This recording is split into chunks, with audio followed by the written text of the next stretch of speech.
Hola, ja estic molt a prop d'acabar el joc. Si recordeu, ens havíem quedat per a fer la instrucció ataca. I la instrucció, la comanda ataca, és molt semblant a move.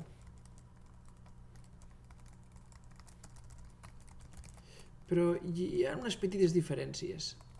En ataca voldré que el nombre de soldats sigui com a molt els soldats del país menys un. Quan ataqui voldré deixar sempre com a mínim un soldat. En cas contrari, podria agafar un soldat i podria anar atacant tots els països. L'altra cosa és, si perd l'atac, s'acaba el torn. D'aquesta manera faré que la gent s'ho pensi molt abans d'atacar i només si vas atacant i guanyant pots continuar empenyent el teu torn. Molt bé, aquestes seran les normes. No hi ha masses canvis. Les primeres 5 línies són iguals. El país, el nom soldats i llegeixo les coses. I les següents línies no són tampoc tan distintes.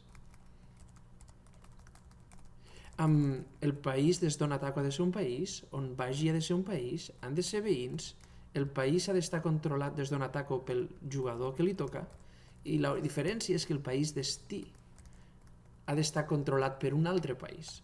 El país destí, el país tu, ha de ser diferent al jugador que mou ara. I el nombre de soldats en què ataco ha de ser com a mínim 1 i ha de ser el nombre de soldats del país menys 1. Si no, estaria atacant amb tots els països i deixant el país amb 0, que és una cosa que vull evitar.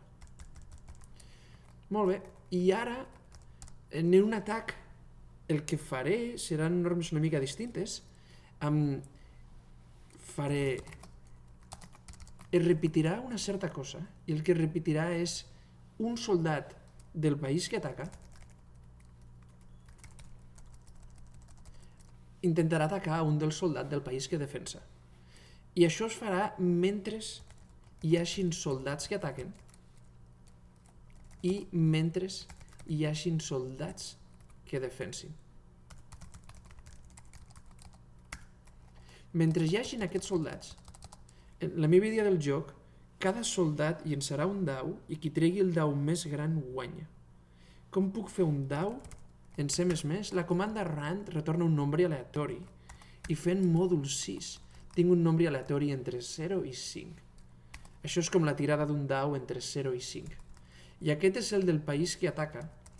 Per tant, si el dau que llença el país que ataca és més gran i ara torno a llençar un altre dau pel país que defensa, vol dir que el país que ataca guanya. El país que defensa perd un soldat. Si no, el país que defensa guanya, per tant, el país que ataca perd un soldat.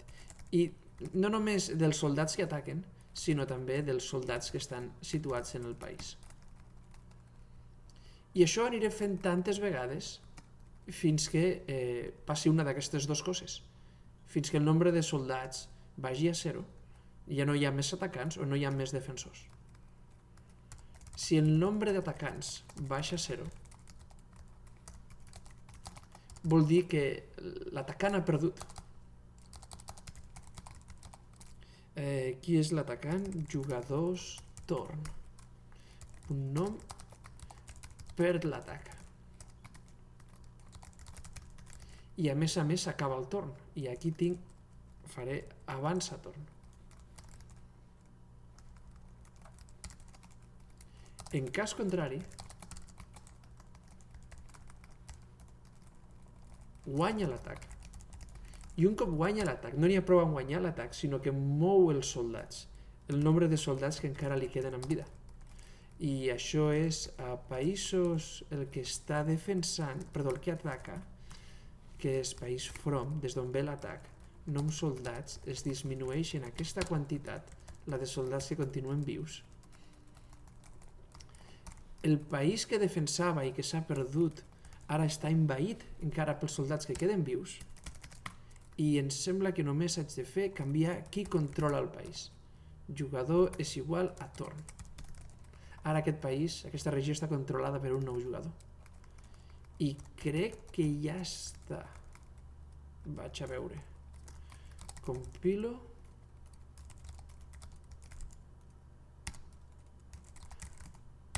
Copio l'entrada.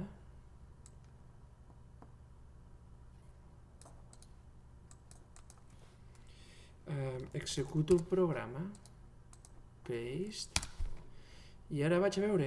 Homer ja tots tenen 0 països. Per tant faig un fi. Ara aquí arriba Ivan. Ivan voldria poder atacar, però està prohibit atacar amb un sol soldat. Ops.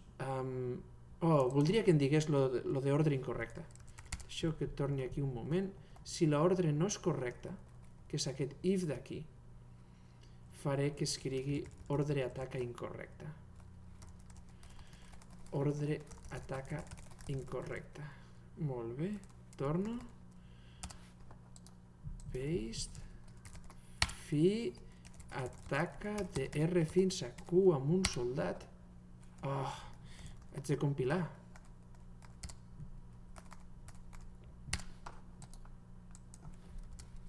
Ataca... No, aquest no et feia res. Ataca de R fins a Q amb un soldat. I em diu ordre ataca incorrecte. Perfecte. Per tant, no fa res. I ara li toca a Salvador, que ha rebut 10 soldats aquí. I ara comença a fer ataca de E fins a D, mou 9 soldats.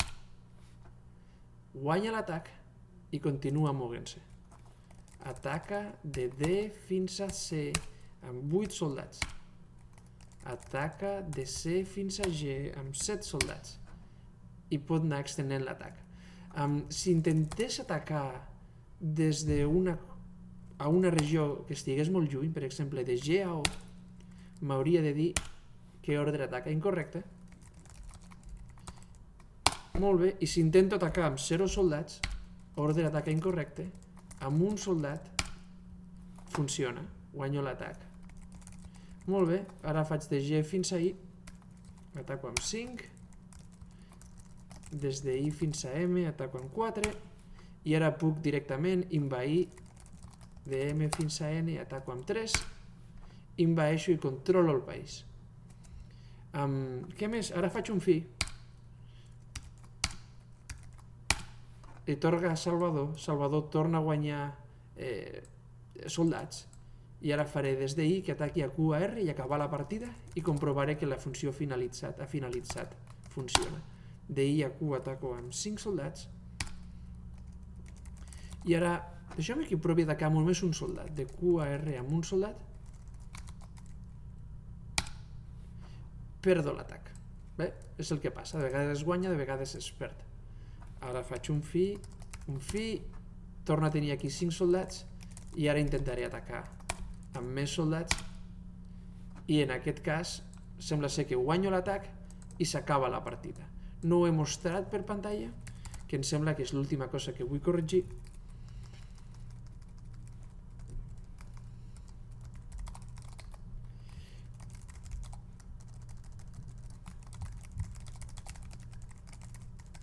Ha finalitzat i mostro com ha acabat la partida. Molt bé, doncs el joc més o menys funciona i podríem fer petits canvis per millorar una mica com és. Em sembla que l'únic canvi de debò que vull fer és quan li demano a un jugador que li toca, vull posar també quin és el símbol del jugador, perquè si no és fàcil perdre's.